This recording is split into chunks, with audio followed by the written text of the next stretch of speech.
Hank and Haley have a couple questions. They're both 38 years old, and they'd like to buy a cottage in eastern Canada right now.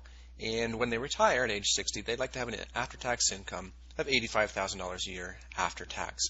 So let's go and take a look at this case.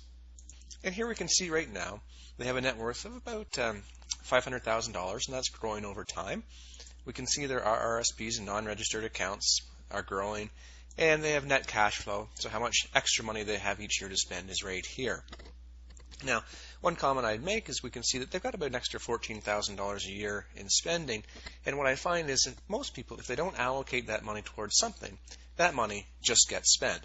And so what's happening is this money is accumulating in the green here, which is their master savings account. So it's likely they won't have that money. So let's take a look and see what happens if we spend all the excess money.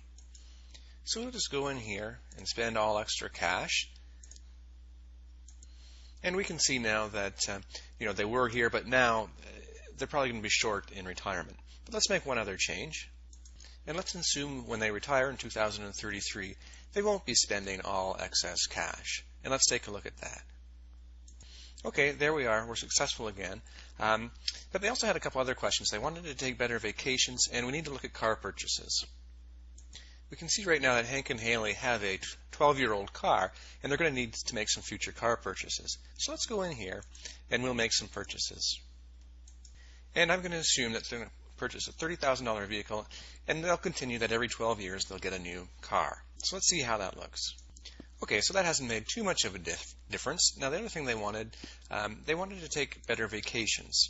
So right now they're spending about this on a vacation. So let's say in a few years when the kids are a bit older, they're going to spend about, $5,000 a year on a vacation, and then maybe they'll only do that until they're about 77. So let's take a look at that. Okay, and we can see that they're still probably okay. They've got a gap here, a shortage of money, and then they've got extra income here. Let's see how they're doing individually. So Haley has, good income here and assets. And if we look at Hank, Hank has no money in here. So Haley's going to be spending most of the money in retirement. So let's take a look and make some changes here. And why don't we say when they retire in 2033, why doesn't Haley pay all the home expenses and the vacation expenses? Okay, and we can see that that's given Hank a little bit of money, but he still has a shortage here, so we're going to need to pull some money out of there. So we'll just go and make some auto withdrawals from his RRSP. And here we can see when we do that, Hank is going to run out of money in retirement. However, when we look overall, we can see that there is enough money. So now let's answer their two questions.